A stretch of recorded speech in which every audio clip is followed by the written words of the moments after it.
Ho, ho, ho, and happy holidays, listeners. It's James of Mostly Speakin' Sentai, here to present to you a present of the Patreon. Yes, that's right. As we do every year, we release some of our Christmas specials from the previous years into the free feed of Mostly Speakin' Sentai. So you're not without this Christmas season, this Hanukkah season, this Kwanzaa season, this Festivus season.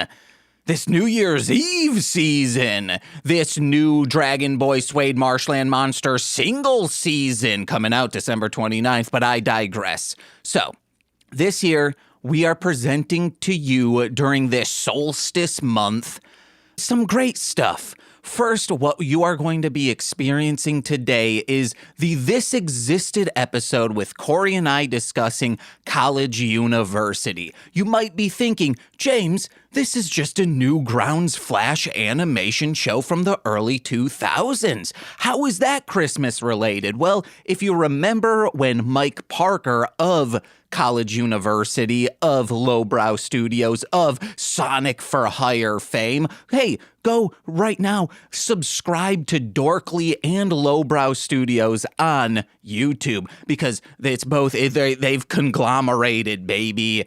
It's always great stuff. I love them, but I've loved them since like 2002, watching these episodes every single Christmas. Since I was a teenager, when my parents were going through a divorce, I go more into detail further on, but I've watched this, the 2 seasons, every single year since I was 14.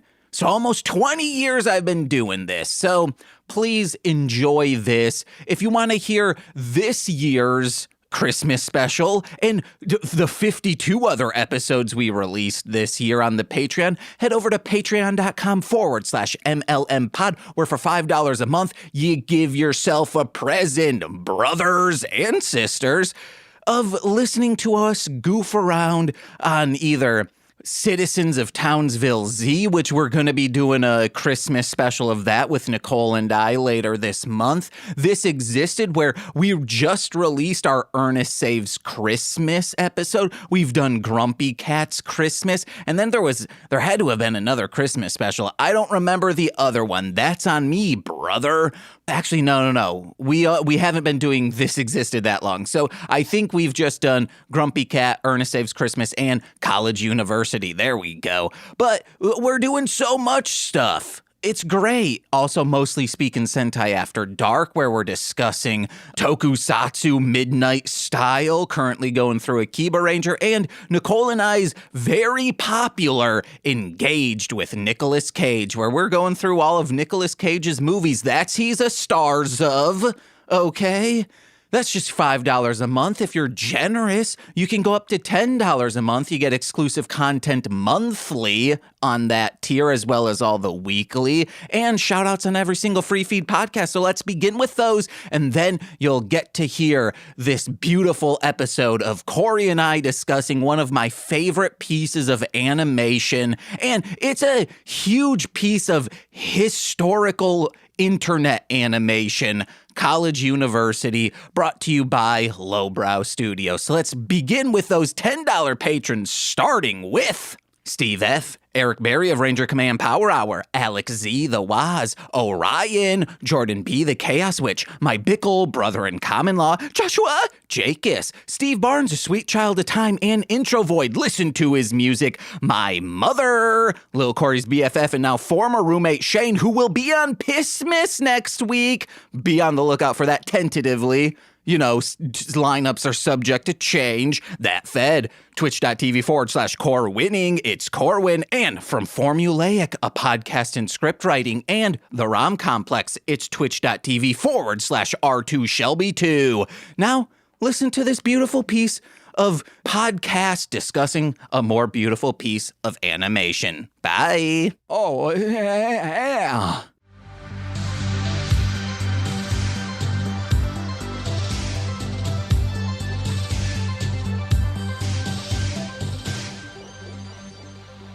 Christmas time in the pissy. Hey guys, my name's James. I'm Corey. And welcome to a riveting episode of This Existed. Corey, right off the bat, remember, don't knock your table. Don't knock my table. Okay, I will do my best to remove my construction tools from the table. That's not a figurative thing. I mean, like, literally, I'm hearing you touch your table. I don't think so. It can't be true. I'm nowhere near my table. Wherever your microphone is, I can hear like some bumping. It's it's probably because it's like touching my keyboard. Hold on. Okay, Give me 1 second. There we go. I'm not like, hey man, don't knock my table. Is that an expression? It sounds like it could be. It sounds like definitely like someone is like coming at your like family. Maybe I would say is what that expression could mean. Or the Knights of the Round Table. Hey, don't knock my table, bitch. Yeah, and that they went on to be a horrendous society, I'm pretty sure. Yeah, and then they get into a fight at the Golden Corral. A 50-person, hey, don't knock my table. And it's not even, it's both literal and figurative in that sense, because you knock their table and they're like, well, if you weren't so fat, you wouldn't have to be pulled out so far. And I bet and then the other one says, yeah, well, your mother should have been pulling out. And then they're like, don't knock my table. And then puh.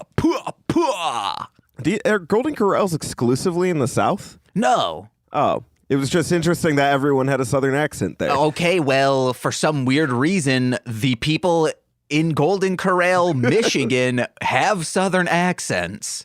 What's the opposite of a snowbird? Was it just someone coming up to, like, you think it was like Floridians coming up to just escape the heat during the summer? No, I mean, that does happen because people from originally Michigan will be snowbirds and come back for the summertime, like grandparents and such. No, this is just in Dalton Township.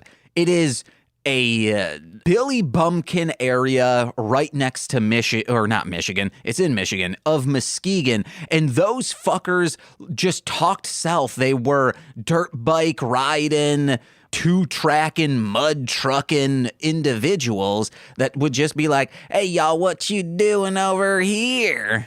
Well, in a town called Dalton, you got to expect everyone there to be like a wannabe hick. Yeah, we called them Dirty Daltons. I love the rebel flag waving. That's exactly. People, in northern Michigan who have never been nor never were from the South and still claim it. I just hate diversity over here. I think that, you know what? I'm sure if we boil it down enough, that's exactly the reason behind it, too. I like Leonard Skinner. Is that okay for me to have this flag up? I'm also a goddamn rebel. I listen to Leonard Skinner, Pantera, and I praise our Lord and Savior, Ronald Reagan. And Kid Rock is second in command. Fucking damn it, man. There was a time in my life where I was surrounded by people who genuinely enjoyed Kid Rock. I'm such a rebel, but when I watch that Star Wars, I'm side with the Empire. That's what they are. It truly, when it comes to science fiction, I don't know if you're on Twitter, but because we're in the Power Rangers fandom, Nicole and I, even though Nicole is not, I am, just the we as in mostly speaking Sentai, we will see just, I had never witnessed racists in these fantasy sci-fi fandoms that's like, this is truly what these books and movies and TV shows are preaching against. Yeah, there are people that legitimately try or die on the hill of saying that the Empire from Star Wars is not an analogy for like Nazi fascism government types when they're called stormtroopers. Yeah. Their guns are modeled after World War II era German weaponry. And I don't know if you guys saw Star Wars 7, but they couldn't have screamed it louder when they had a whole ass Hitler speech in front of a bunch of stormtroopers right as they committed genocide. That ain't my Star Wars. I like Jar Jar Binks and Darth Vader. That's it. I don't think anyone has claimed Jar Jar Binks in so long. Jar Jar Binks is cool and he is funny, guys. Deal with it. deal with it, okay? Jar Jar's funny. Yeah. He's the comedic relief, okay? Spoiler alert, Qui-Gon gets cut in half. We need Jar Jar to elevate us before that. He says, Misa's so horny, sir. I just saw a man be bisected.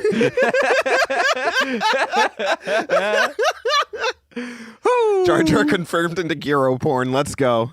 Oh, Misa, love it when you gib. That's when, someone gets exploded so hard in Doom and they just become chunks. Bro, does Vor count as gore porn, do you think? I think Vor does, is because they're eating. Right, they're being, like, someone is being consumed and you're, like, on the insides of something. I will stand on this hill. If you got the Vor, you're into gore. That dude, shit. Let's make that's MLM's new tagline. Let's go. It's also just, we should have it's a t-shirt and the words are being like consumed. Like a big old tongue is licking around the end of it and there's one big old teeth on top just chomping down on it. Like a snake mouth? Mm-hmm, but a human mouth. You know, people are fetishizing snake mouths now. Ew, gross. I know, it's really, but it's like, I don't know if it's necessary. I don't think it's like a scaly kind of thing, but they're essentially, and this is gross, guys. I'm not advocating for this. They're essentially drawing comparisons of a snake mouth to that of fleshlights. Ew. And yeah, it was very off-putting. The snake from Kung Fu Panda actually, I think, is the mascot of this new trend. By the way, no. This all began with making Voldemort sexy. You don't make villains hot. When was Voldemort sexy? When he's in like he's a sickly sexy, but that kind of makes me want to nurse him back to health, really get in there. We're not in are we doing hospice play now? We're trying to fix him? No, James, Voldemort's not sexy, okay? People love a fix me up, okay? It's far from, okay, Wizard Hitler is a fix me up.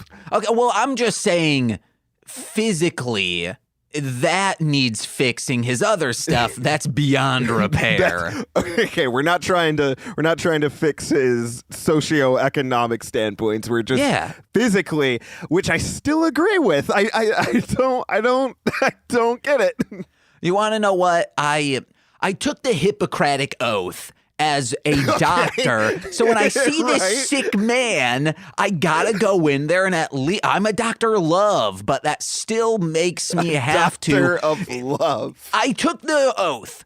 So when I see someone in need, I have to dive in and help him out. And that means by wooing him and taking him out to a 5-star diner, letting him maybe like double up for like a massage date, really work out the stress of your days. Lend him an ear about, the what's plaguing him. He didn't murder child quite as effectively as he wanted to.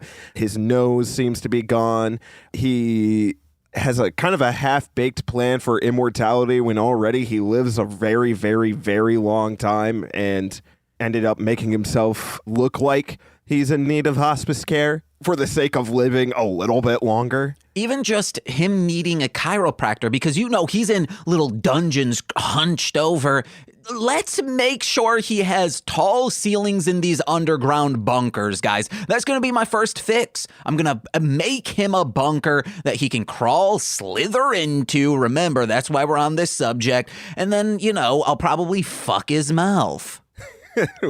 Somehow we have not only circled back to Snake Vor with Voldemort, but also World War II again with the underground bunkers. Because I will say, Chamber of Secrets, when that big old snake tries to eat Harry Potter, I'm like, oh, baby, I wish that were me. You figure out which one I'm talking about. Shit. Who do I wish I were in that? I hope you're the one getting eaten. Otherwise, this is borderline. No. I want to eat Harry Potter, guys. That kid looks delicious in a substance and nutritionist way. In a purely cannibalistic way. No, you want to know? I want to heal him too, just like Voldemort. He's clearly sickly. His brother or cousin is getting all the nutrients, not because I'm not saying he's fat. What I'm saying is he has shitty guardians who are like, here, you eat all the food, Harry, take the scraps. Also God. hunched over, living. I want taller staircases. I want it practically a rock climbing wall. That's like, it's like a 87-degree stair incline. So that any future abused child will at least have a more spacious environment to be crammed in by their neglectful aunt and uncle. Because then, hey, I live underneath the stairs. Yeah, that's fucking terrible. But if you said, wow, I have this spacious loft underneath some stairs, that all of a sudden is on buy this house. What's the Zillow? No, what's the HGTV type show? Oh God, I don't know. House Flipper? House Property Brothers? Hunters. Oh, that's the one, yeah. Lil Corey, speaking on the Property Brothers, did you know their full names are Property and Luigi Property? I did not know that. That's interesting. We're doing a lot. Oh, shoot. We're doing a lot of like Nintendo, Star Wars, Harry, pop culture humor today because that's what the show we're discussing does, Lil Corey. It kind of does that, yeah. It only does that for the most part. There's Harry and the Hendersons. You gotta. Oh wait, you haven't like gotten further in, but maybe actually, Lil Corey, you might not know the things they're referencing. I know Harry and the Hendersons purely because when I was very young, my best friend at the time's mother had it on, and I was like, what is that terrifying creature on the screen? And she was like, that's Harry. And I was like, I hate him. And then I left the room. That's all I know about Harry and the Hendersons. The giant scary thing in that movie? No, that's Mr. Henderson. John Lithgow. Can I make a guess? Because I actually haven't seen Harry and the Hendersons then. Just based off of that context clue, I'm guessing that the dad, somehow they stumble upon a Sasquatch or whatever. Maybe their kids affectionately call the Sasquatch Harry because he's got a lot of fur. Yeah. The dad hates Harry. Rising action, falling action later. The dad comes to accept Harry. Harry shows love for the family, but Harry probably is like, oh, I belong in the forest and leaves. Yes, more so, hey, the FBI is going to capture him. And that it truly is, I know what you did last summer, but if instead of leaving the scene, they helped the individual out, but that individual is a Bigfoot. Okay, so they hit Harry and maybe they might not hit nursed Harry. him back to health.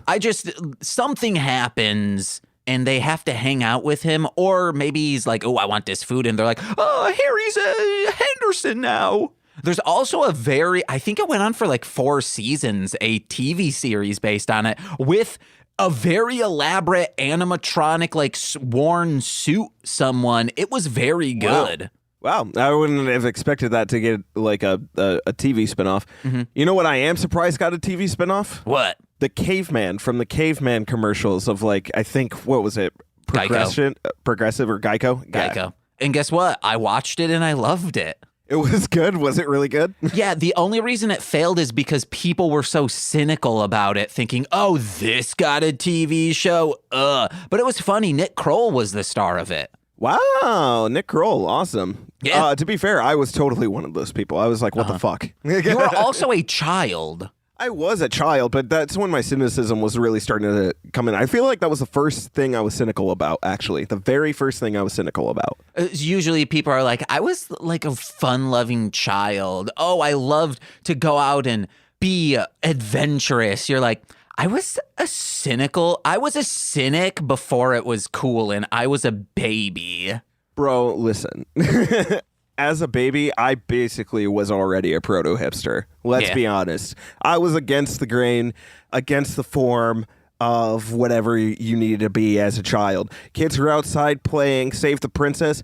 I was inside doing taxes, getting depression early on, really getting deep down into my favorite coffee roast. and it's Blue Mountain Bean. You're so against the grain, you shaved your pubes going the opposite direction. And actually, I'm so against the grain, I used facial hair growth on my pubes. I have a full beard down there, man. I'm so against the grain, I just didn't shave my pubes. I'm kidding. I shaved everything as a child. I was too scared to shave, actually, as a kid. I was one of those kids where if a bee stung him, he was unconsolable for at least an hour. I had to have a whole meltdown about it. My grandma figured out a trick of putting like an onion on the bee sting and then just giving me a brownie and it would shut me up. So that worked. Thanks, Grandma. Were you unconsolable because it hurt or because you're like, well, there goes my day? Definitely the latter. I was like, great. My whole day is this bee sting now. I'm actually very terrified of bees. Same. Yeah, it is a problem. I've told this story before, but I was in swim team, and in the summertime, we would have to go so early in the morning, and I hated it. But one morning, we were out in the yard probably doing yard work beforehand, and then there was a beehive underneath our deck, and someone stepped on it and they just swarmed us, and I got a bee sting right on my eye. Like I could see the bee sting into me. Fuck. But what was so bad about it, it's insane that I wasn't allowed, or that I was forced to still go to swim practice. Maybe they were like, well, James is always trying to get out of swim practice, but it was right where my goggles would be like suction cupped, and it hurt so bad. Dude, yeah, fucking bee stings, those fucking things like hurt for the rest of the day almost. Mm-hmm. Like, that's why I haven't been stung in probably over a decade. Thank God, knock on wood. I won't do it because recording reasons. But yeah, that shit. That I still can't. I am deathly afraid to ever get stung again. I'm sure I'm overthinking it because, as a kid, everything hurts just a little bit more. Mm-hmm. So I'm sure it's not even that bad, but I refuse to ever let it happen again. I have grown up in immunity now because for a short period of time, I was going out in the woods with the biggest key I could find and just knocking down hives and hope Winnie the Pooh would appear and let me lock the key to his realm. Is that a fucking Kingdom Hearts reference? Yeah. What else could a big old key and locking a realm with Winnie the Pooh? I totally didn't even understand. It didn't click for me until you said locking the realm. I was like, what kind of fucking key did he have? You have a key to the city kind of shit and just thwacking it around? Yeah, of course, man. Muskegon loves me, yet I hate them so much. Never meet your idols, Muskegon. I'm their idol, baby. You knocked down beehives in Kingdom Hearts and 1,000 Acres, right? I don't remember much from Kingdom Hearts 1, 1,000 Acres. I do know that there's a kind of like a mini game segment where you are hitting beehives are being carried by wind in Kingdom Hearts 2. There we go. See, I was on the right track, bitch. But let's get back on track of this episode, Lil Corey. Today we are discussing my Christmas tradition. Every single year since I was maybe 13 or 14 in a pre-divorced, but hey, it's gonna happen home. Yikes. I remember we all got together. My brother and sister at this time were going down the path of drug addiction and just being wild teenagers. So there was tension in the home. Also with my parents clearly about to, in hindsight, hey, they're on the path to divorce. So on the path to family court. So awesome. Everyone was cordial during opening gifts, and once the last gift was open and thanks were given, everyone dispersed. And I said, okay, well, what can I do? So I went on the computer and went on Newgrounds, and I was like, you want to know what? There's that Christmas episode of College University. I'll watch that. I watched it. It's only maybe 9 minutes tops. So what I did after that, I said, I'm going to watch all of them.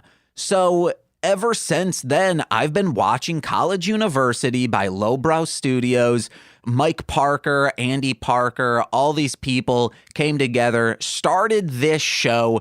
Lil Corey, the first episode I got notes, but posted early 2001. That's like, this came out before the towers fell. Yes, and you watched it on YouTube, and I wish you had come over, and I do hope on their new YouTube channel, which I thought they did, I hope because with Flash animation is how this was done, and I have more information on like just Newgrounds in general, but Flash is cool because it's all vector is what I've been told, so you can, as long as the version of Flash animation or whatever it is now, as long as it has the resolution you're looking for, you can scale these animations up. I hope someday they do a 1080p release of this, much like Blockhead did a couple years back, because the version I watch every single year since late high school,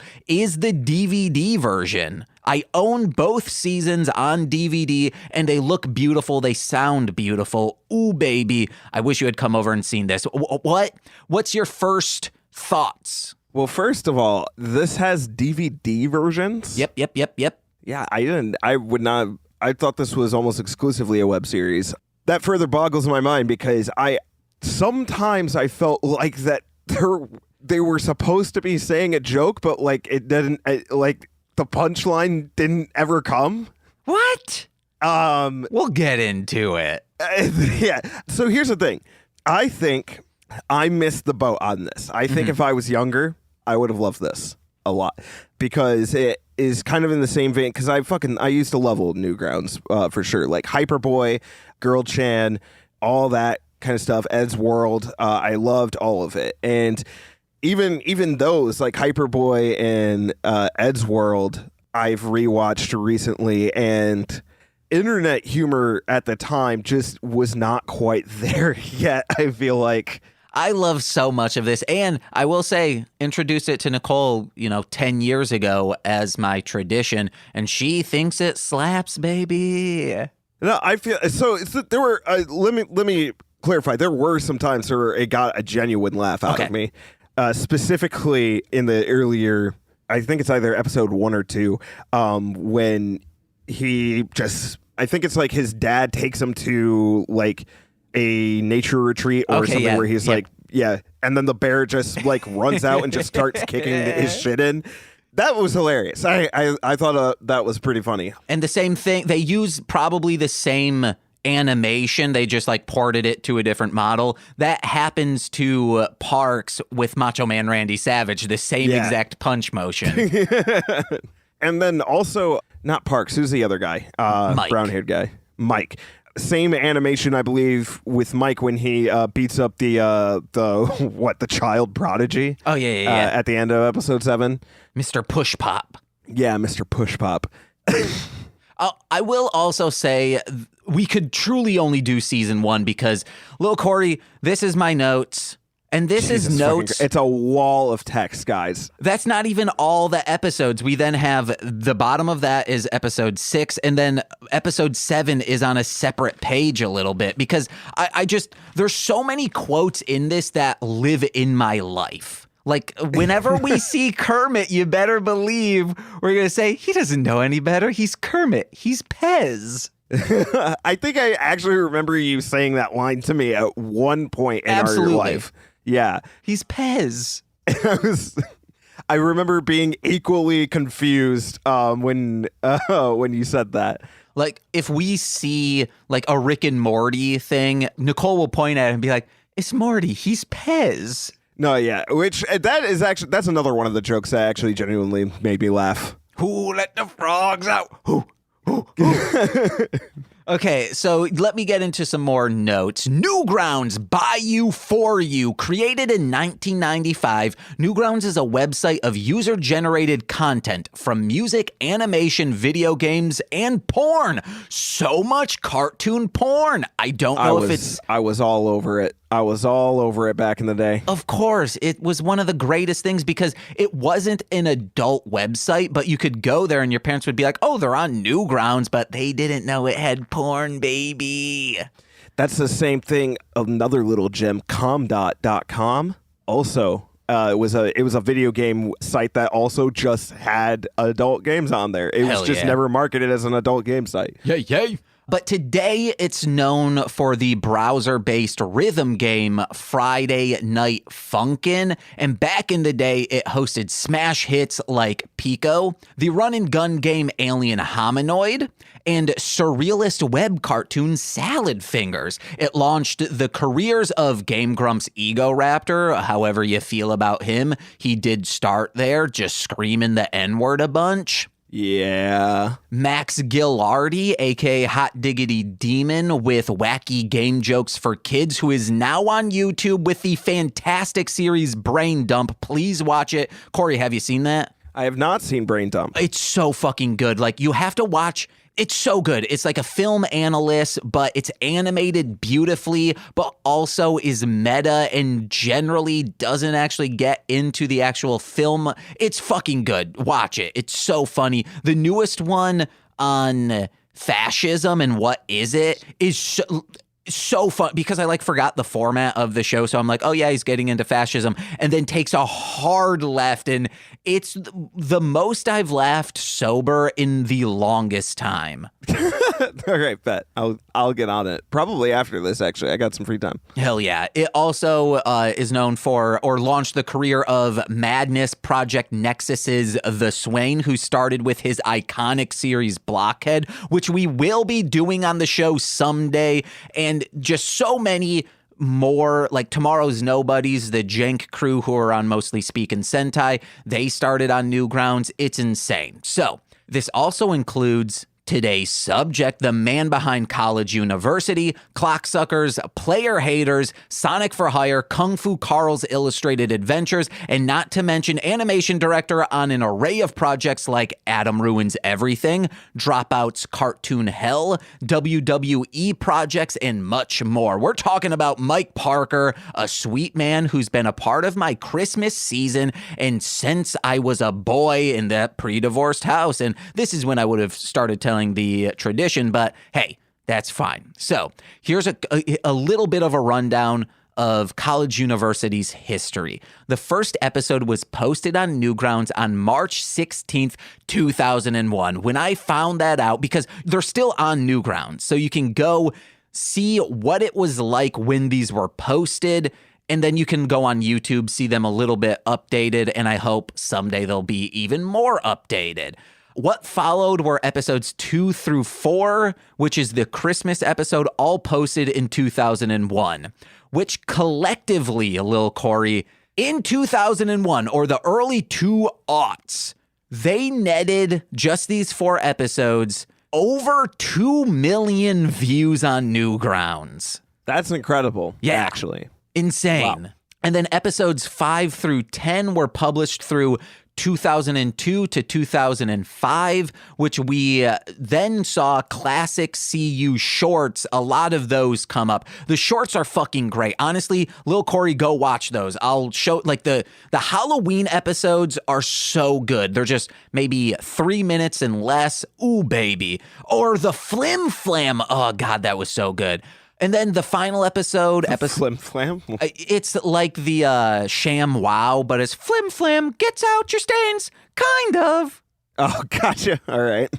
The final episode, 11, was posted on June 7th, 2007, while they were making Clocksuckers for College Humor. I luckily own the DVD, all of this, the 2 seasons, and are some of my most cherished items. So, with that, I am very sorry for the last 2 months in a row, Lil Corey, that I'm giving you media that, one, tangentially, and this so directly means the world to me, because I need to know now, like, overall, what did you think? Overall, what did I think of College University?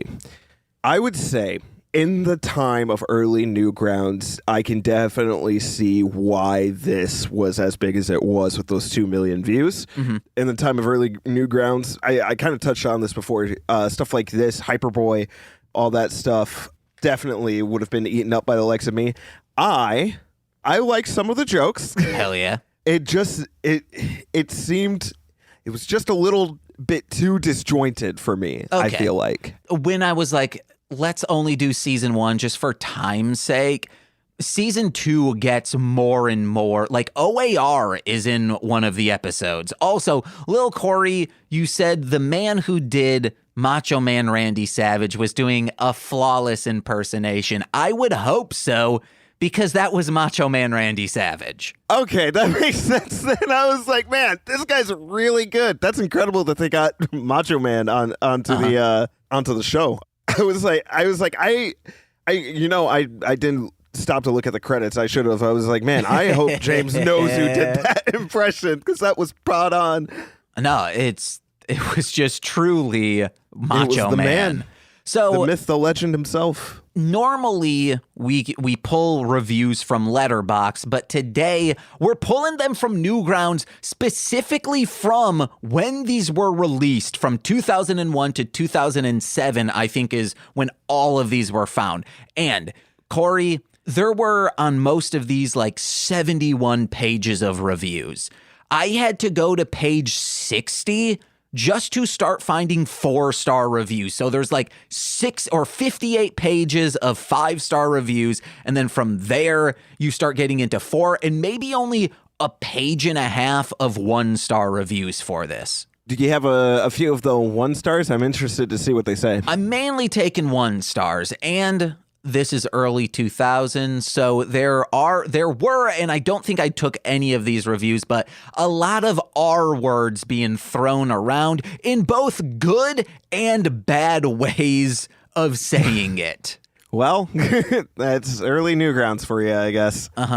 So let's get going with a 5-star review from 2007 by the user I Won't Tell on episode 3. Saying, saved. I was about to stop watching this series. Not that it wasn't good, I just wasn't really enjoying this type of Flash. But Gorp and Kung Fu Carl brought it back to awesome on the awesome meter. That's high. Kung Fu Carl is an exceptional character. I enjoy him. You should check out the Illustrated Adventures Kung Fu Carl. They're just like animatic type animation, so you'll see a picture on there, then maybe 10 seconds later to keep the story going, a new picture. They are so out there, absurdist type humor. I think you'll really enjoy those, because those were put out in maybe like 2009-ish. If it's anything like his first occurrence in this series, where he's just jumping around asking nonsensical questions, It's even more batshit. it's even more than I would probably actually like that. Hell yeah. So this is a 3-star review from J2003 from 2005, also episode 3, saying, Gorp saves the day. Oh my goodness, I was just about to dump this series and then bang, all the issues that needed to be addressed were tackled all in one episode. CU is actually beginning to identify itself. Let's lengthen up the programs as well. I want to see more Gorp. Gorp's the alien, right? Yes, Gorp is the alien. Yeah, Gorp's good too. Gorp dog in the house! Next, we have on episode 3, I'm guessing this is a 1-star review from Kabujo 2001. Shit sucks. Guess it's all right if you like this kind of dumbass humor. In the meantime, Rainbow Six Rogue Spear and 9-inch nails awaits me. Ta. Wow. The way to really paint a picture of himself. Our next review is a 1-star, written on my 10th birthday, so September 30th, 2001. This is written by user Optimus Prime, simply stating, more Transformers. I better see more Transformers in this in the future. Parks should have lots of dreams with Optimus. This is my favorite part in all the episodes.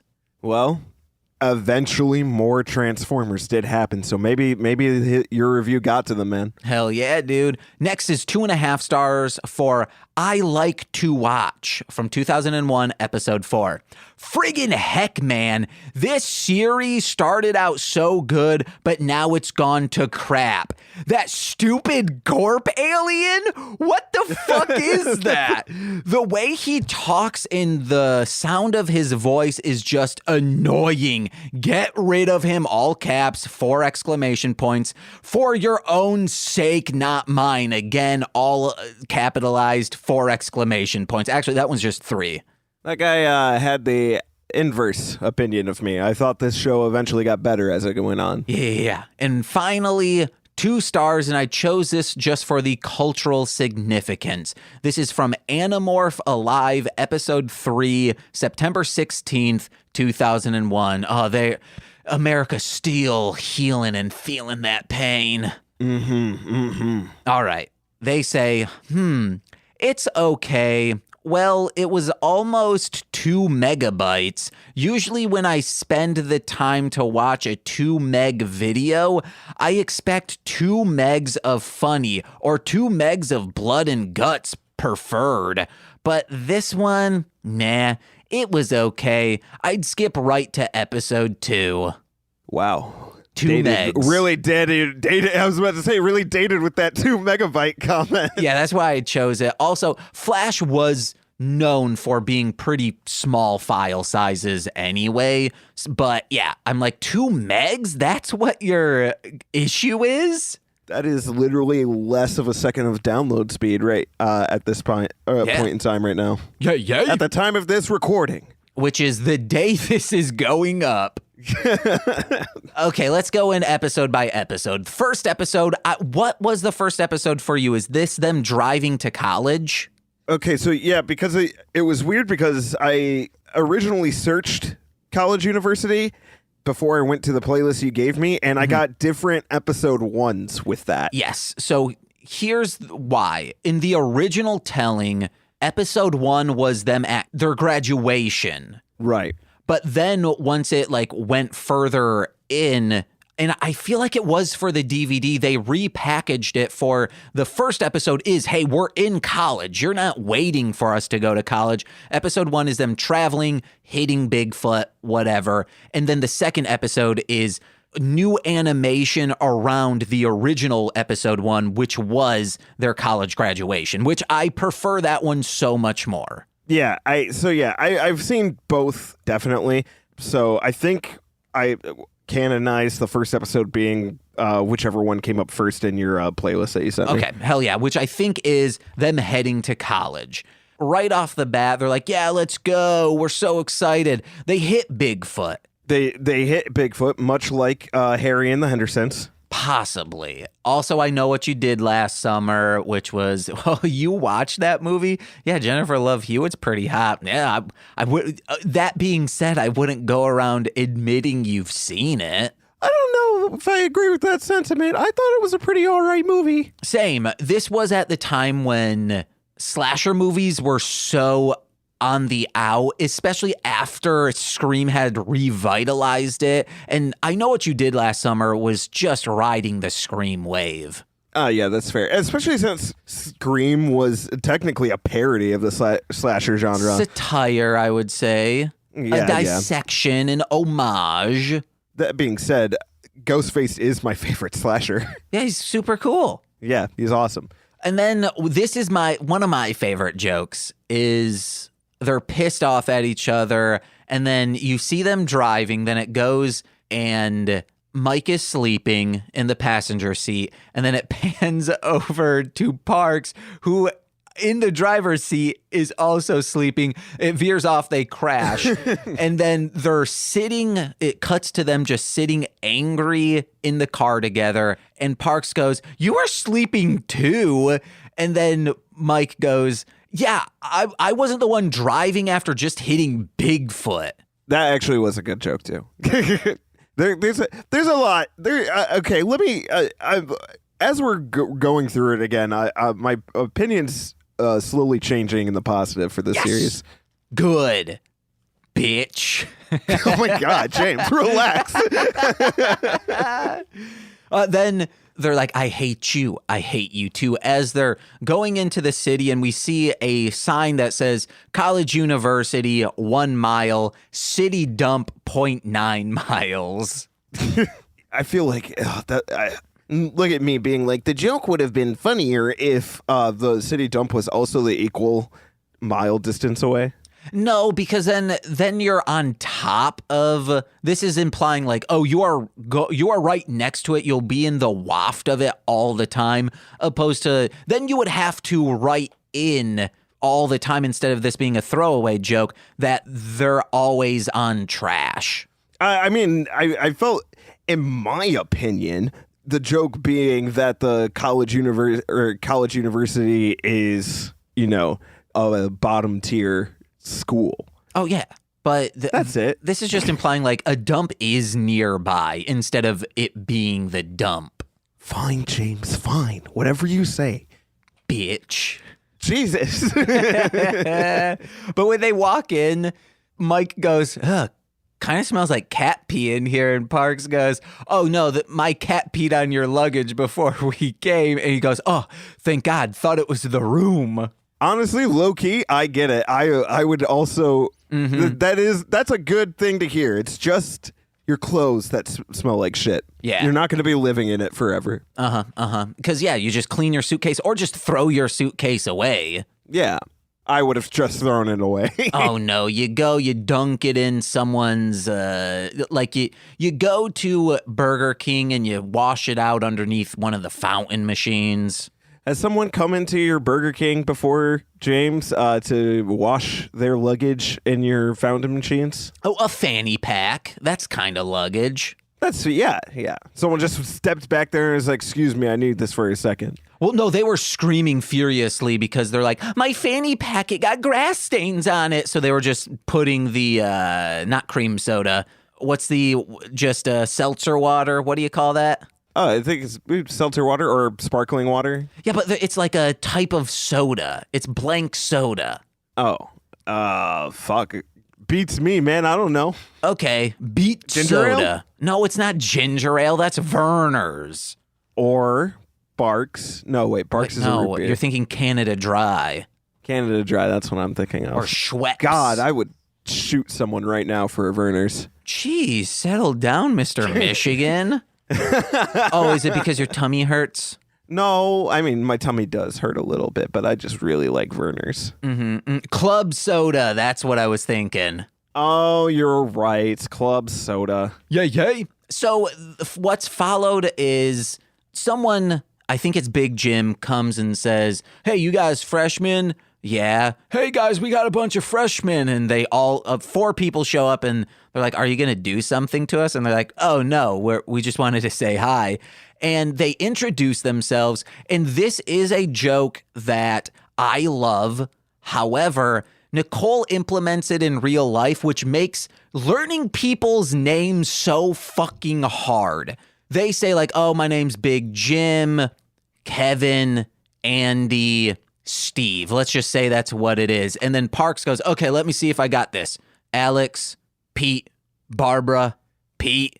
And Nicole does that like word for word. If we're at Jose's birthday party and Joe's birthday party just a month ago, she did that to a group of 4 people. And I'm like, Nicole, I'm trying to actually learn their names. It's a funny joke, Nicole. Keep doing it. Yeah. And then when they go to classes, Big Jim says like, oh, our classes, this and that. And they're like, oh, well, this happened. What about you? And he's like, oh, no classes for me today. And they're like, wait, you didn't have classes? And he says, oh, no, I had them scheduled. I just didn't go. I feel like I would have fallen into that trap a lot if I went on to a dorm life. I did have written down, do you miss not having the classic college experience? I mean, when I had college, it was at the same time I had high school. Mm-hmm. And I got to say, maybe it would have been a different experience if I was doing it outside of high school. But the college experience I had with some of the professors kind of just made me feel like, man, college is not for me. It was at Delta College, and there was like this college professor that just had such an air of pretentiousness about her. She was the one where if you are absent for any reason on the day of a test, then you fail her class. Boo. Yeah. And I was hospitalized on a day of her test. And when I came back in, I had the whole spiel experience of, oh, you shouldn't be here. You failed. You dropped out of my class because you missed a test. And I was like, no, you see, I was my life was potentially threatened and I was in the hospital. And she was like, that sucks. Well, that was in the syllabus, so you failed. And I was like, you suck. I want to finish my courses, please. Just let me take the test. Yeah. We had this actually huge back and forth fight. I told my principal, who was fielding the early college program, about it. And I said, yeah, so I guess I just like have to take another class like that next year or something and just, be behind someone because I was in the hospital. And he talked about it with the professor, and the professor was like, look, if you apologize to me in front of the class, then I will let you back in. And I was like, no. And then I just didn't go back. Yeah. I would have said, oh, yeah. And then go in there and say, this lady's a fucking bitch. Yeah, I should have done that. I should have. I still hate, that still makes me angry. So yeah, I just decided that, college probably was not the place that I needed to be. Or just say, hey, class, just so everyone knows, I feel sorry for the teacher who has no control in her outside of work life, that she feels that it is the only way to have any control is to do this to children. Right. To essentially force kids who are still like we're teenagers still teenagers to accommodate around your out of work life to be that if you can't grade all the tests at once, then that person doesn't belong in your class because that is a detriment to you personally. Yeah. And anyone who runs their classes like that, I hope you step on a Lego and your mom's a hoe. Yeah, and also the Lego has a razor blade in it coated with anthrax. And not the drug. I hope it's coated with that dude's beard from anthrax. Ew, you got beard foot, dude? Uh-huh. Gross. So this first episode ends with Bigfoot showing up and they think they're going to eat him or he's going to eat them, but he shows the underwear and they're like, oh, that's my underwear. We're friends now. And then they say, let's partay. And then boom, boom, boom, boom, boom. They have a little tiny dancing montage. It's like 10 seconds. Which another episode ends with that again, another like dance montage, but we'll get into that later. Now we're on to episode 2. This is the flashback. It's polished up and repackaged from the original first episode, and it's them sitting in the dorm room recollecting on graduation day. Yeah, one of them falls off the stage during his acceptance. The other one laughs at him for it. And then when he goes up on stage, his robe gets caught on the podium and he's pure naked under his robe. Yeah. Like he just went commando in his graduation robe. Yeah. Crazy, man. Some of the stuff I really liked from this was Mike telling Parks like, hey, you old douchebag. Just that. The forest ranger, the tour guide is in this episode getting punched by the bear. So funny. The constant Parks thinking like, oh, remember when you did that, Mike? And it's like, no. Have you looked in a mirror? Do you know what you look like? This was all you, not me. Did you walk in high school? Did I walk in high school? For graduation, I should say. Oh, yes, I did. Yeah, of course I walked. I had 2 legs. They were working. I was like, did I walk to school? Does he mean? Or I was like, yeah, totally walked. When I graduated, all I could think of was this episode. And I so badly wanted to buy a novelty watch that just kept spinning and wear that while I walked. That would have, you would have been the funniest person in class for sure. But I don't know if the walking ceremony was like super hyper overseen for you as it was for me. But like there was some of our kids in our school like straight up weren't allowed to walk with their class if they had like a certain infraction. Oh no, ours was the same. Like right up before it. Yeah. Yeah. All right. That's just weird. That's wild to me. Yeah. To be honest, like, come on, give kids a break. I badly didn't want to walk. I was like, this is pointless. I could be working right now. That's true. I kind of felt that at the beginning of mine as well. Thankfully, they like rushed through it pretty quickly, so we all got through it. Yeah, walking's weird. In this episode, the principal of the high school says, hey, we didn't have the budget to alphabetize the diplomas, so we're just going to be pulling them at random. They say a name, and then Parks goes, oh, we're going to be here forever. He looks at his watch, and it's just like going very fast to imply like a bunch of time has passed. Then we hear, oh, it's Parks. Get up here. And he goes, oh, finally. And Mike goes, you're the second one called. You have to stop wearing that novelty watch. It's a great joke. Goodie. It's a good joke. I was also afraid when you throw up your cap that it will land directly in your eye, because that's what happens. Part of me always thought that, like, when you threw up your cat, you had to go get the cap, like the one you just, you had to make sure it was your cap that you grabbed. Mm-hmm. So it was very stressful for me. And then it ends with them back in the dorm room saying, oh, yeah, this was good. And then Mike goes, wait, what? And then we see the bear from the tour guide. Hey, little Corey. Yeah. Your headphones might be a little too loud. Oh, no. Unless there's someone. Ah!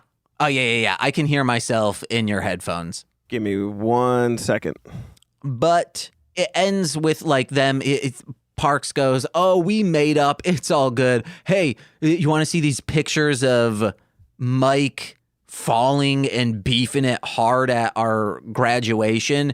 And they start laughing at the pictures, and then the bear just gets angry, gets him in another headlock, and just starts beating the shit out of Parks. It was real good. I think Parks gets the shit kicked out of him the most so far. Oh, yeah. I was going to ask you, like, tell me a weird dream you had, because that's how episode 3 starts out with, but I don't think we have time for that, unless you got a quick one. There was one time I had a dream that I was being chased by hillbillies, and they chased me into an art museum, and I had to pee on the paintings to get out. Damn, dude, that's pretty cool. It's like Mario 64. Heck yeah. Just, he's constantly urinating on those classical arts in the Toadstool Kingdom castle. It's a protest against capitalism. Hell yeah, dude. Like Banksy did when it shredded his painting, and then it just became even more worth money, you know? I don't know what that's referencing. Okay, so Banksy sold a photography. He sold a portrait. It went up on auction. And as soon as someone purchased it and the money was transferred, what they didn't see in the frame of it, I think it was like a shadow box thing. What happened is a photo shredder turned on and shredded the painting. Oh. Thinking like, yeah, that's what you guys get for spending so much money. Like, art isn't worth that much. It should be there for all to see. But Right. It backfired, and it just became worth more like that than it was as a normal painting. Capitalism's crazy. I can't believe they're tricky like that. Mm-hmm. People are dumb. Do you think you would wake up better if a monkey were to poke you in the eye? No, I would be very confused and slightly terrified. Would you go, huh? What? Harlem World? I don't think so. I don't think the words Harlem World have ever occurred in a thought process for me before this series. I'm always, if I wake up, I'll go, if Nicole wakes me up, I'll go, huh? What? Harlem World? God damn it. It's good. This is also something Nicole and I say a lot. Mike is going to get books at the bookstore, and Parks goes, oh, can you pick me up a beer? And then, oh no, it's like, hey, I'm going out to get, and he goes, beer? And he's like, no, brew dogs? No, I'm going to get brew dizzogs? And he's like, fine, yeah, that's what I'm doing. And then he goes, all right, would you pick me up a sixer? What is a brew dizzog? It's just a new way of saying brew dog. What's a brew dog? A cool way of saying beer. I thought it was like a hot dog, but like bathed in like Guinness or something. Nah, it probably is, but say brew dogs, you'll look cool. Hell yeah, dude. We're then at the bookstore, the college bookstore, and we're introduced to the mascot Punchy, who is a kangaroo with a mascot kangaroo head on. He takes it out and he is next to a sign that says free pouch rides, $5. Jesus Christ. It's real good. And then, That's a deal. You have to take advantage of that. but oh man, you will get your shit wrecked with Punchy. He's named that for a reason. Yeah, he does not like people. We're then going to Kung Fu Carl's Cafe and Wacky Tobacco. It's a smoke shop that you can get coffee at. And we find out that Kung Fu Carl is the Kung Fu Carl from Death Ninja 5, which is the type of movies ya boy loves. Just like action for action's sake movies. Again, so stupid and ridiculous. This is at the point where Park sees Gorp and is like, he's an alien, man. And he's like, no, I think he's from Utah, one of them morons. And he goes, no, that's Mormons you're thinking of. But he's green. He's freaking green, dude. I feel like aliens could get away with it. Oh, yeah. Also, he's like, he was flying. At the bookstore, they're waiting in line, and he's like, what will I ever need these subjects for? Useless math? This? Introduction to monkey physics? What the hell? And this is something Nicole and I quote a lot. It goes to, I forgot to mention, this is the only college in the United States that will allow entrance to both humans and monkeys. So one of the monkeys is a professor, and we go down to him and he says, what a shame. These students will never understand the significance of monkey physics. He looks at his pipe and he says, I'm going to eat my pipe now. And then runs away. I'm going to eat my pipe now. James, it's a primates because they also have lemurs there. Shut up. Okay. Ever regret not the college classic experience? I already asked that. If walls bled, I'd be stoned 24/7 too, even if it was really happening, Corey, just like Kung Fu Carl. Fucking same, dude. If I would need to cope for sure, and nothing copes better than a good amount of kush. Am I right? Up top, dog. Blaze it, bitch. Little Corey, they get a bag of penguin jerky. If you were to eat a meat jerky, what do you think would be a good meat to jerky that you've never, like an exotic meat to you? An exotic meat to jerky. I would say probably something that you would find in a safari. Rhino. So maybe like, you know what? You know what might be good jerky? Oh my God, I can't think of it if its name. Like wildebeest? Wildebeest might be good. Or gazelle. No, I want gazelle jerky for sure.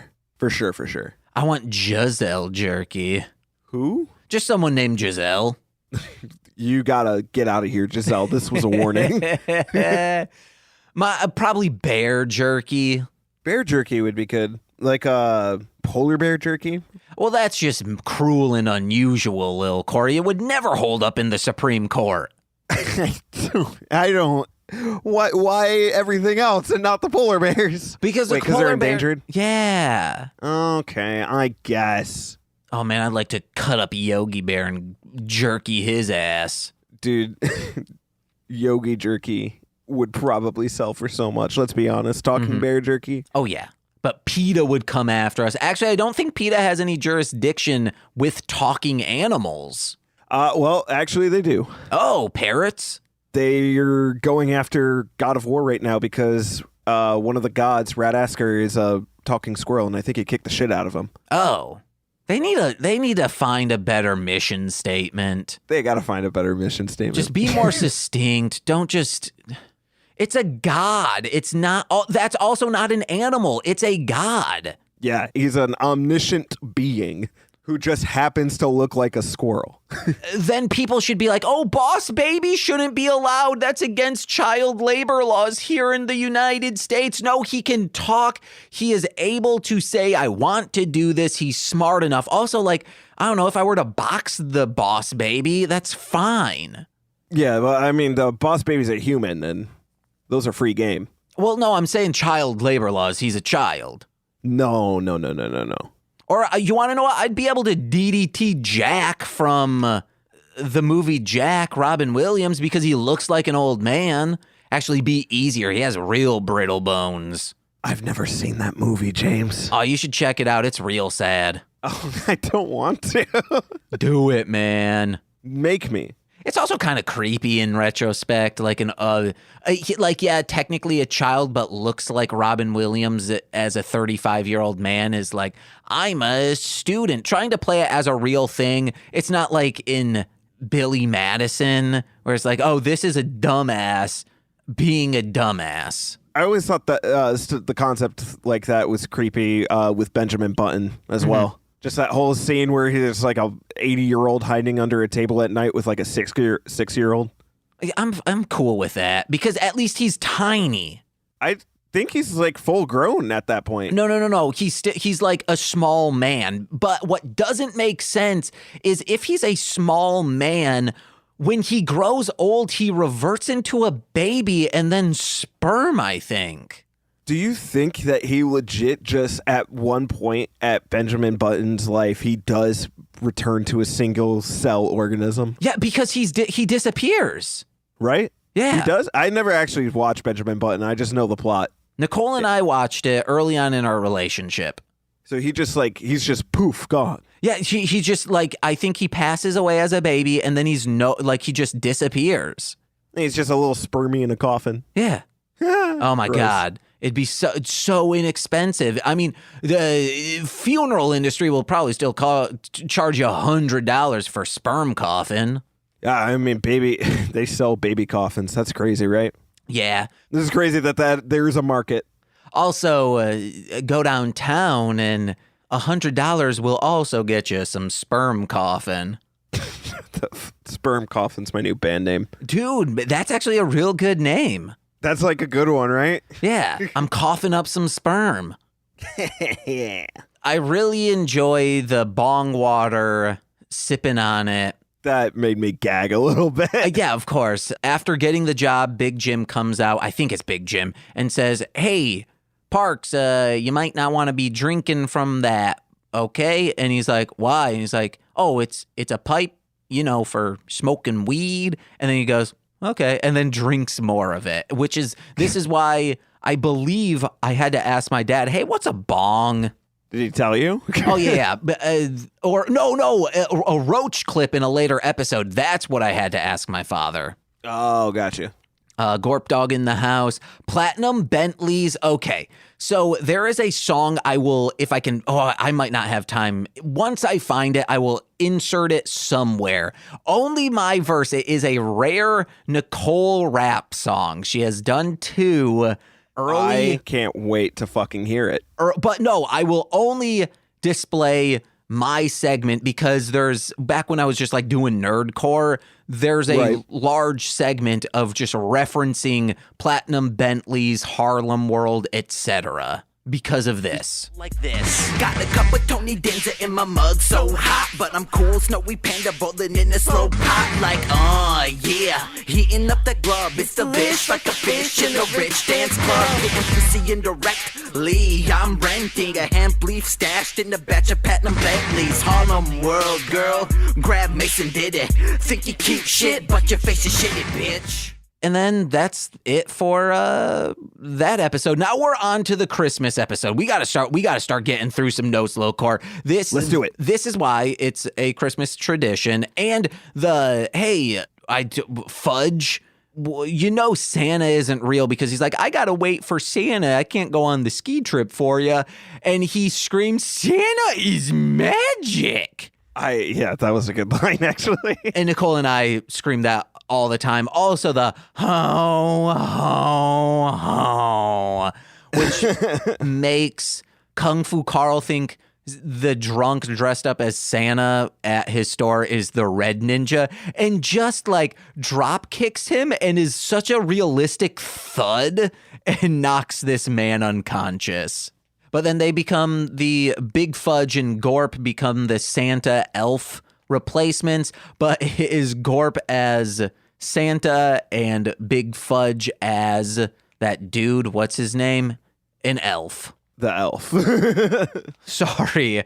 They're all on a ski trip, which I guess I didn't have that. They're like driving down the street, and one of their friends is like, hey, do you think we're going to be safe in your car?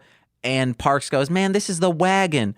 Why would you ask that? And he goes, well, because we're spinning out currently. And it's just an overhead view of the car driving down the street, but spinning out. I've spun out before. It's crazy, guys. Don't do it. It sucks. The one time I remember, actually 2 times, there was an off-ramp. It wasn't even really an off-ramp. It was just like to go from Business 31 onto just the normal road Whitehall in Muskegon. And I just like pumped my brakes a little bit, and then I just slid it. And thank God no cars were ever around me when I did this. And I just started spinning. I was on my way to Lissa and Demonic's house to record. And I was like, thank God I had my computer in the car. It would have sucked if I got into a crash. But there was one time with my dad, he was teaching me how to drive. I was like, I don't want to do this. It's the terrible winter.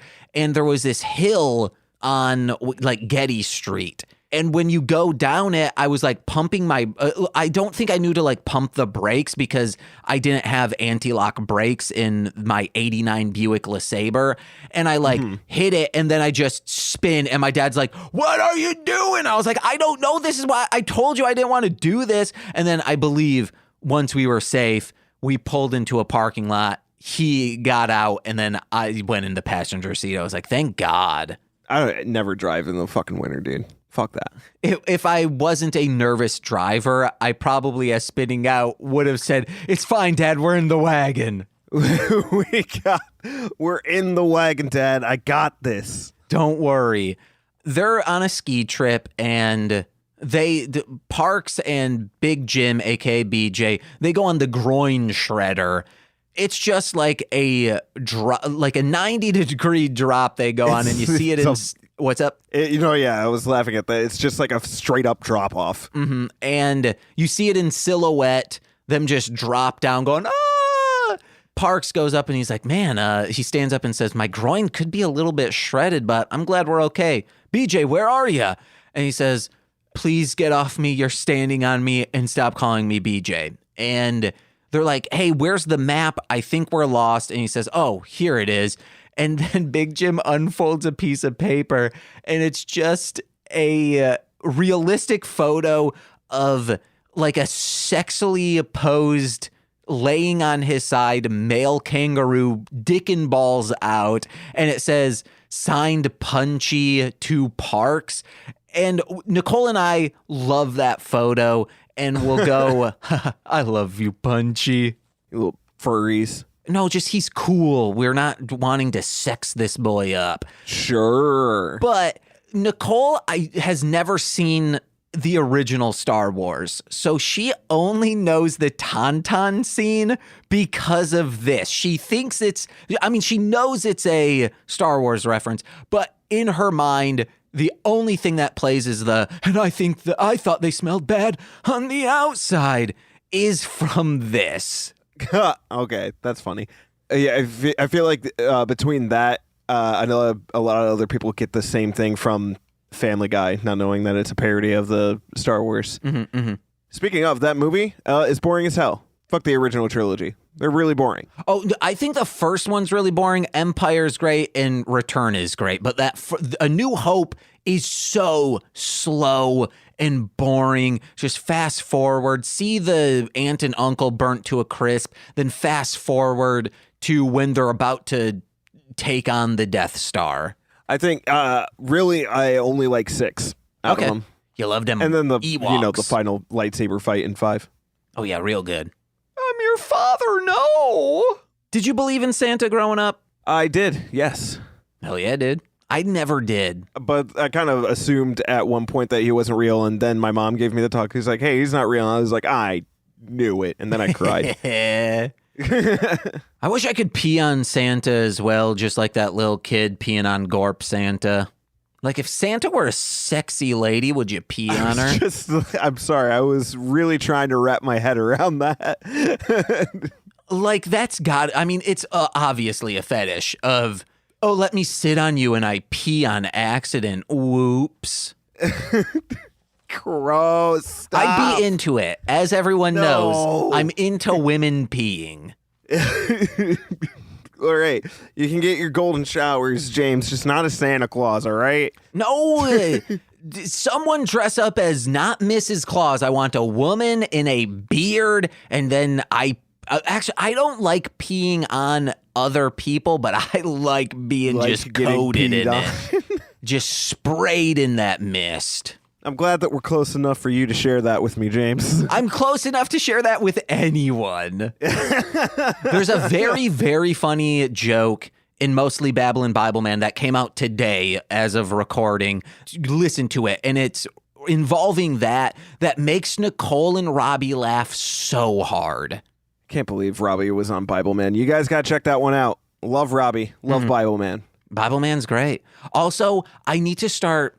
So Jose wants to hold the record for most appearances on Mostly Speakin' Sentai, but I'm going to start toying with him, make him feel like, oh man, I need to be on more shows by saying, hey, you might have a couple more than Corey, but Corey's got an infinite more features as a voice actor on Formulaic. Hey, you got to do it. Sneak him into it. That boy and I will always be in competition with one another. And I'll say, so do Melzer and so do Sean Marciniak. And those are his biggest rivals when it comes to appearances on Mostly Speakin' Sentai. He gonna be pissed. Hell yeah. See him do Scooby-Doo.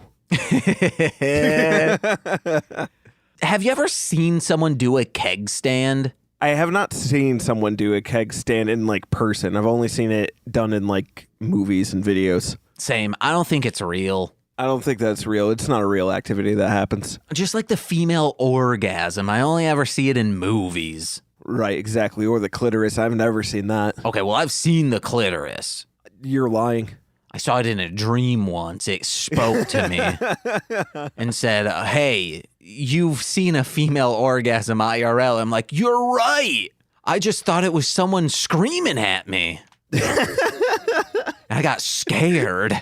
I got scared. I got nervous. I backed away and ran out of the room. I hid my shirt like a little turtle.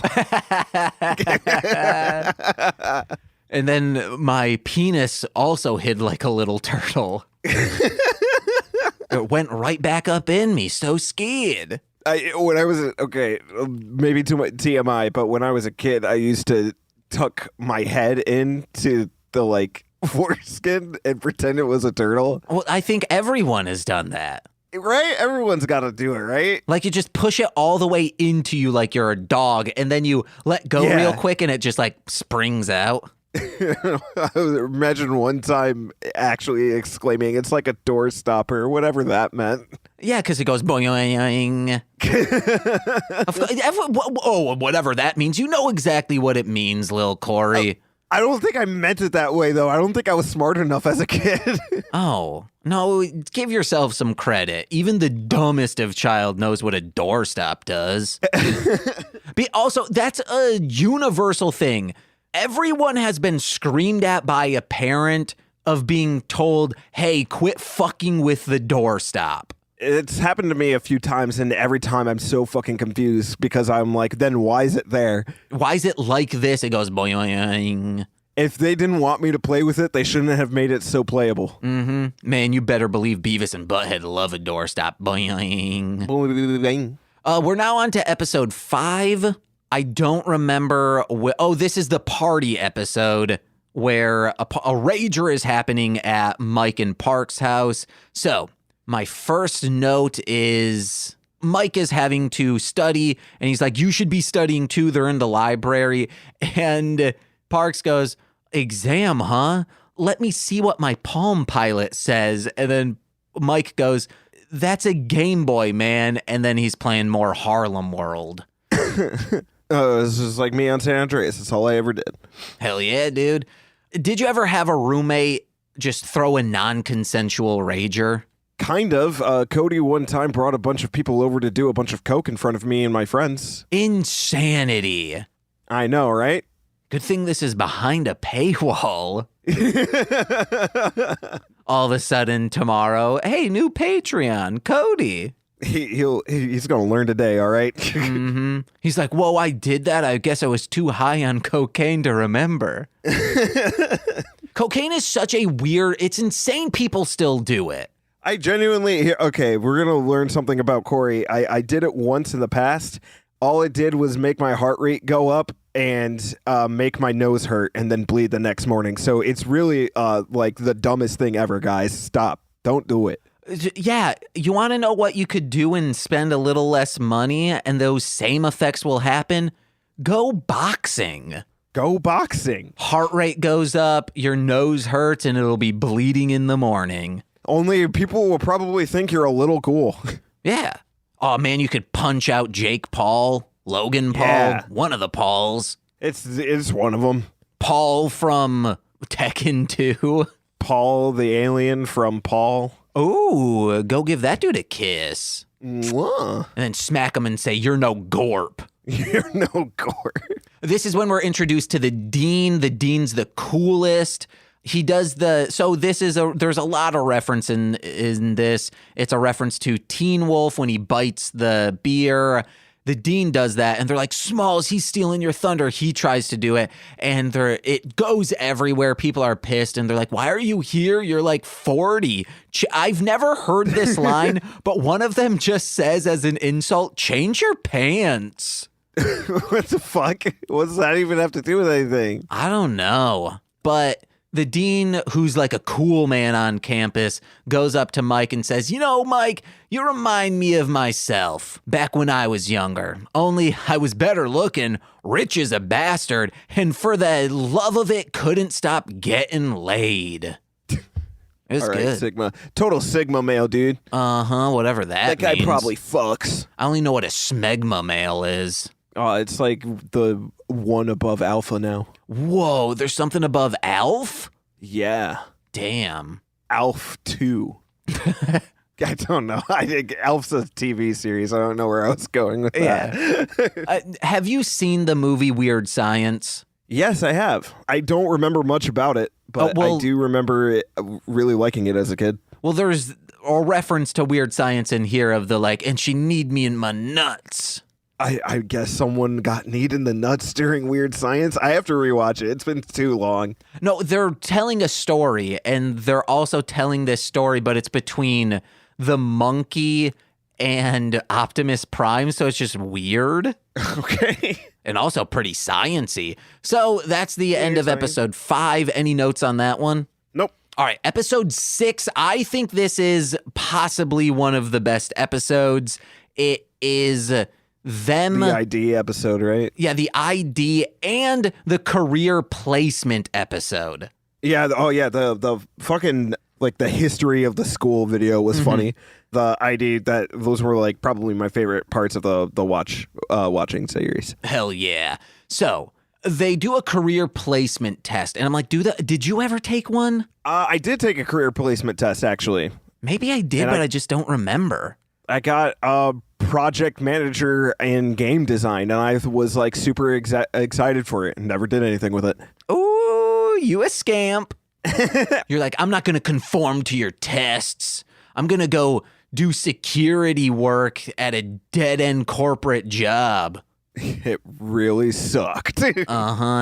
But in this video, this is why I talk like it's your future and today. Like when we would do voices on that one thing, Undertale, I'm pretty much just doing this voice. Fucking 1918 Harper or whatever. And during this, it's explaining what the college has to offer. It's very dated. It's from the 50s. However, at the end, it says produced by the makers of Urban Cowboy, which I thought was very funny.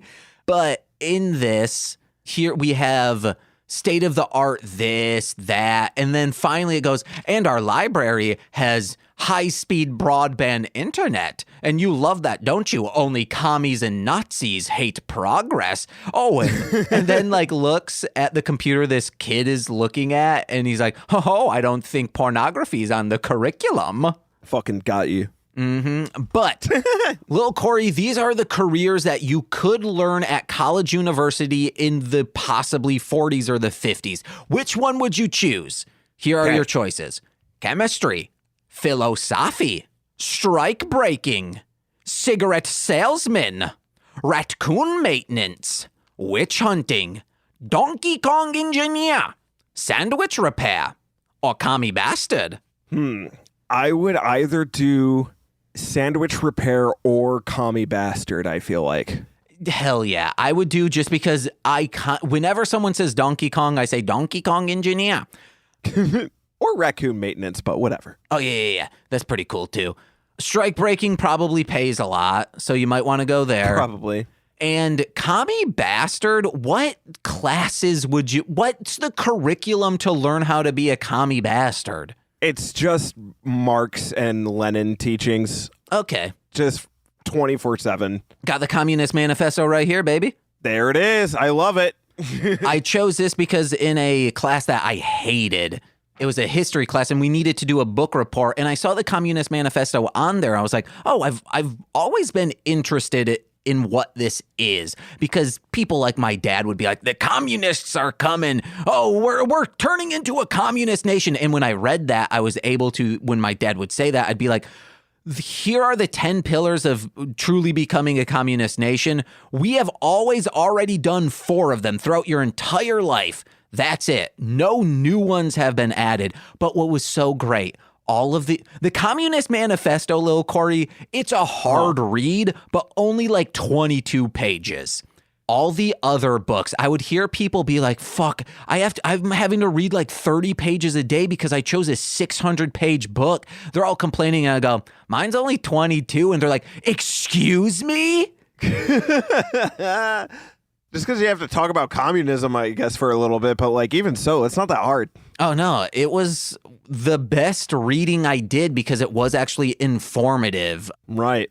I do like how that kid being overwhelmed with all the choices is about to hang himself. There was a mood. I've never seen a more me still in an image.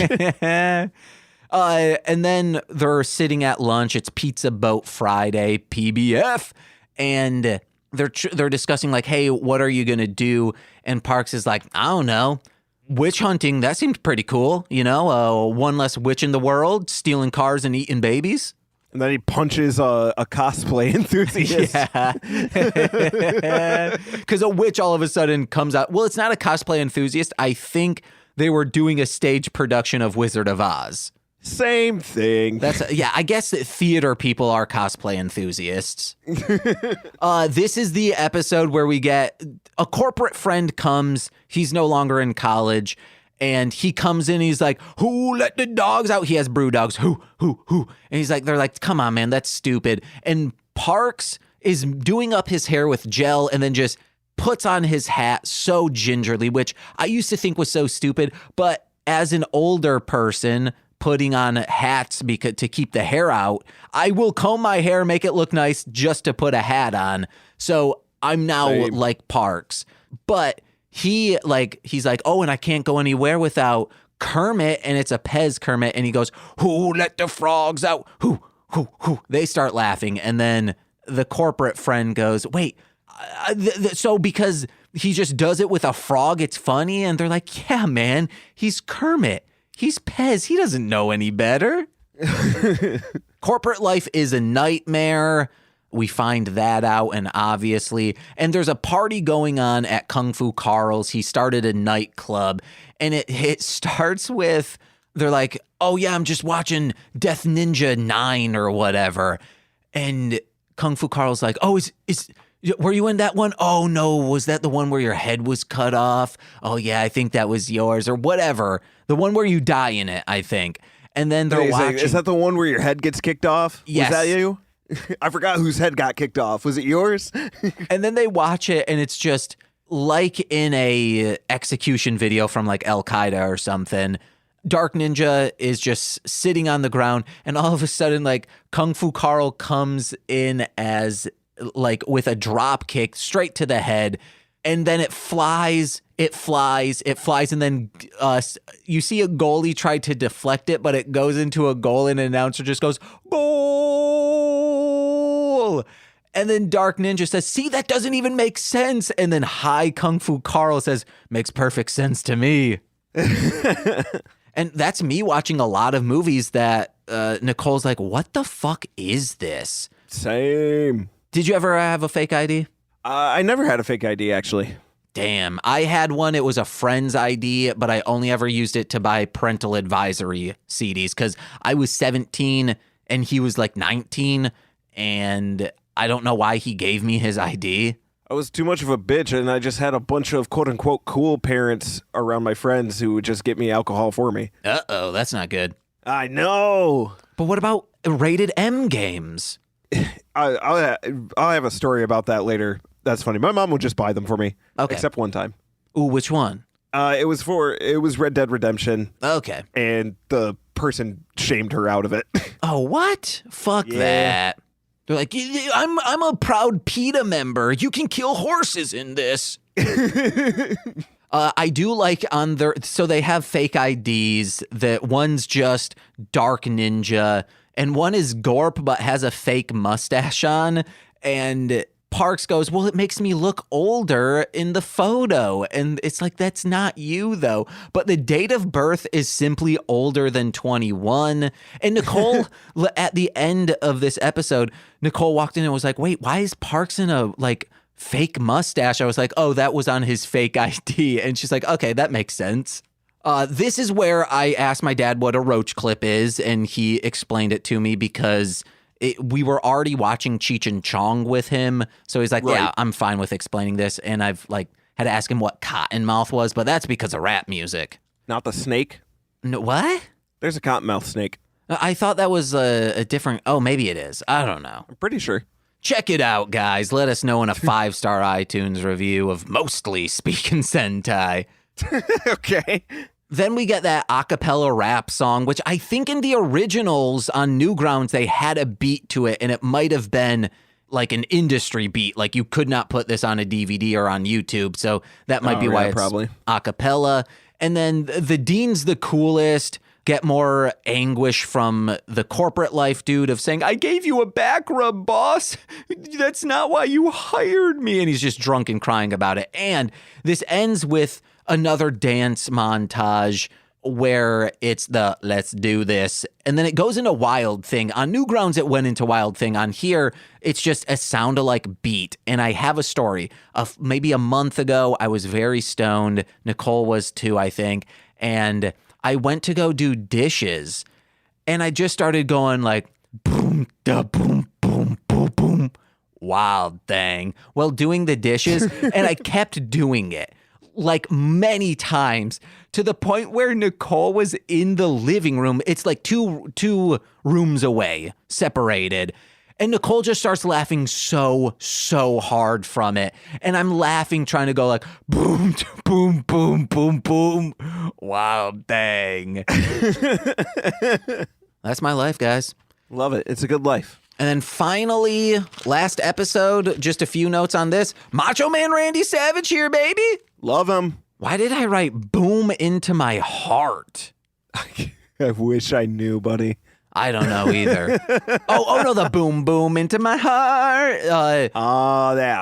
The nerd ass, the child prodigy. This is an episode where there's 3 storylines, but 2 main ones. Mr. Pushpot, the child prodigy, is fed up with all the monkeys. They're just constantly giving him strife. And then Mike is dealing with Study Stillskin, which is a leprechaun who shows up if you've been studying too hard. And what he does is, where did I have it written down? He gives you study hints while he searches for his gold. And then Parks is hanging out with Macho Man Randy Savage for reasons that are never explained. Because why wouldn't you if you found Macho Man Randy Savage? Yeah, why not? Why did I have cobra humping? Oh, so one of the things where, not an actual cobra, I have sexualization. We're back here, huh? Yes, the sexualization of snakes. No, one of the things, the monkeys just destroyed Pushpot's room, and one of the things that they did was make his G.I. Joe's hump. Cobra! Park says, hey, Mike, stop studying. You should come with us. We're going to watch Macho Man beat down Kung Fu Carl. And then also like, oh, let's go smash some fire hydrants. And he's like, you want me to do that more? More. Which, if you had Macho Man Randy Savage for a day in his prime, what would you have him do? I would have him straight up just be a menace for a little bit.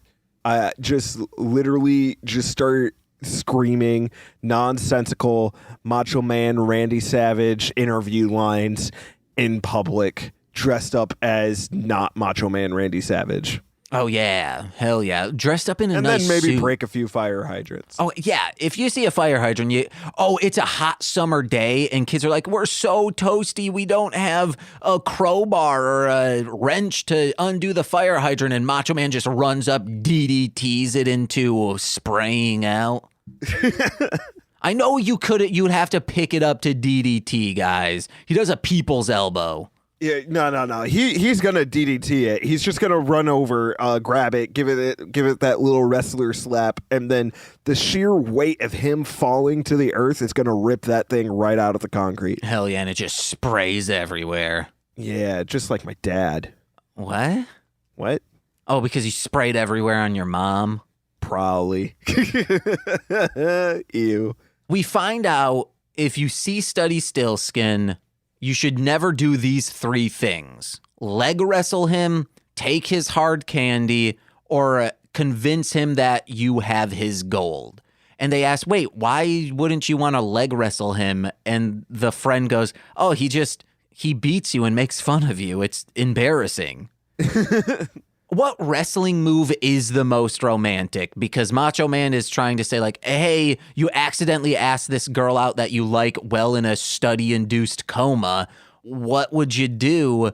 Here's some stuff. And he's just relaying it back to wrestling moves. And they're like, no, that doesn't make any sense. I can't pile drive a woman into loving me, if you know what I mean. Well, the most romantic, I'm not sure. I can tell you, I think the most sexy is the pedigree. Mm-hmm. Maybe the bear hug, actually. Bear hug. That's the most romantic. I think the DX chops when you're naked. Oh, yeah. Hell yeah, dude. And naked and flaccid. So then it's flopping around. Get a little windmill action going. Mm-hmm, mm-hmm. In the end, they I thought it was just funny as a way to get back at Pushpot.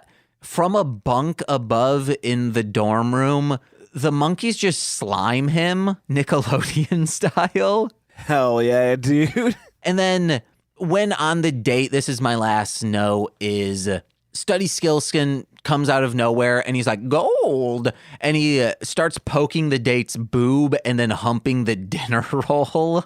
While screaming, gold, gold, gold, gold. What a fucking character. Yeah. I love this show, guys. It's real fun, and I suggest seek it out and enjoy.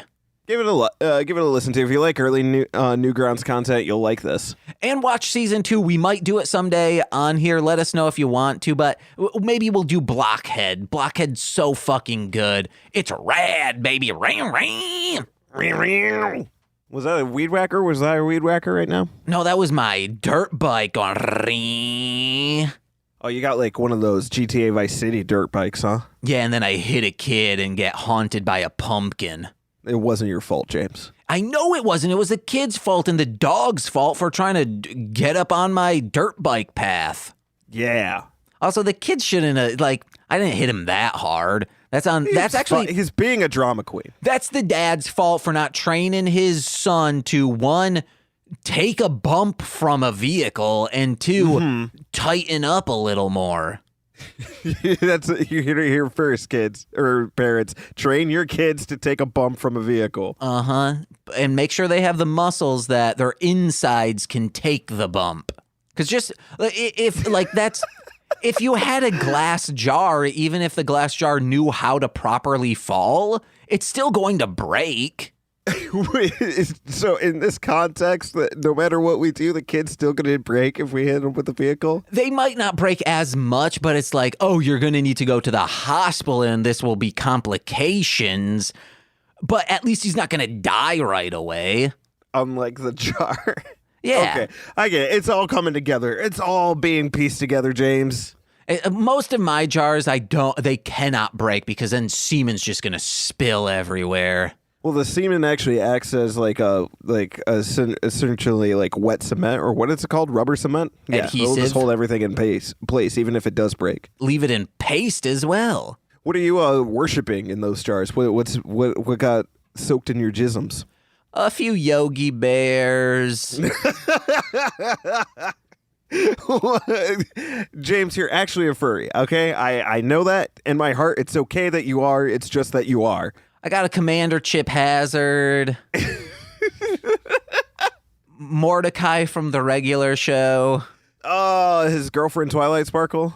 Oh no, Mordecai. But you gotta put them together so that they can wish on airplanes and whatnot. Well, I also have a VHS copy of Austin Powers in The Spy Who Shagged Me. In a jar that Yeah. you jism worship with. It's full to Perfect. the brim. Does it still work? I haven't checked, probably, because the box might keep it from soaking in and getting wet. Oh, guys, test this out for us. Let us know. One real good thing, I just put a bunch of silly putty in it, so I just do one jack and it's full. You're cutting corners now. You're taking the easy way out, James. I didn't raise a quitter. I also do those jars full of different colored sand, but in the middle I put it looks kind of like a 5-layered cake with frosting in each middle. So it's pretty cool. Right. I layer of semen, put some new sand on, layer of semen and such. You should do the same thing, only instead of sand, you should use phloem next time.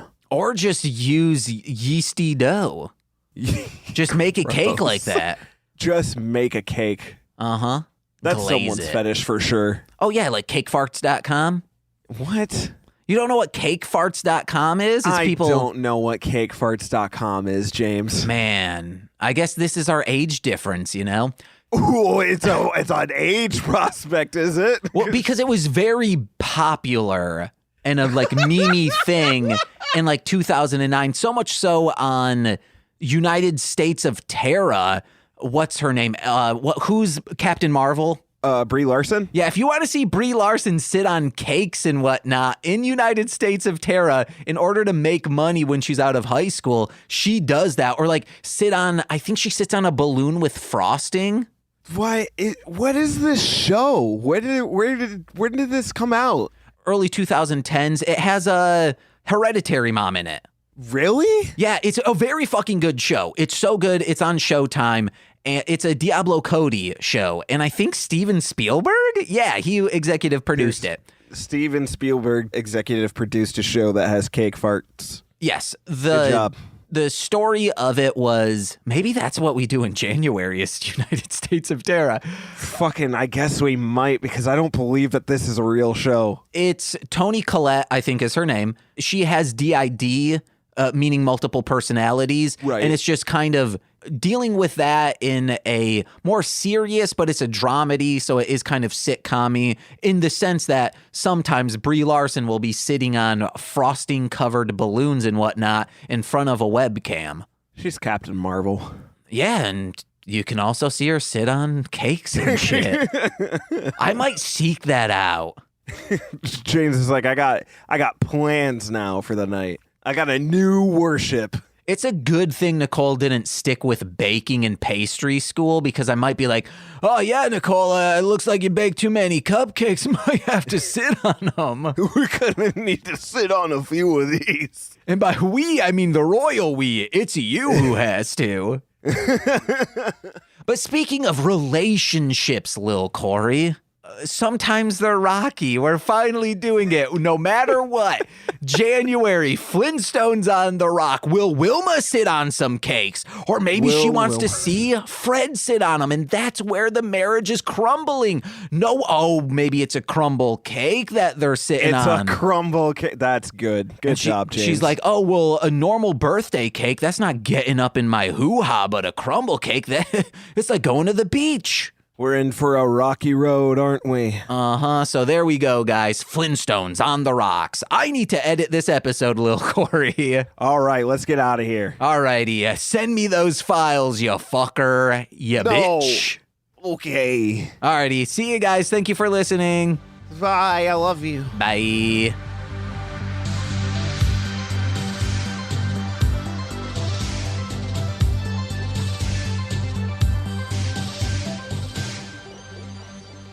Oh, yeah.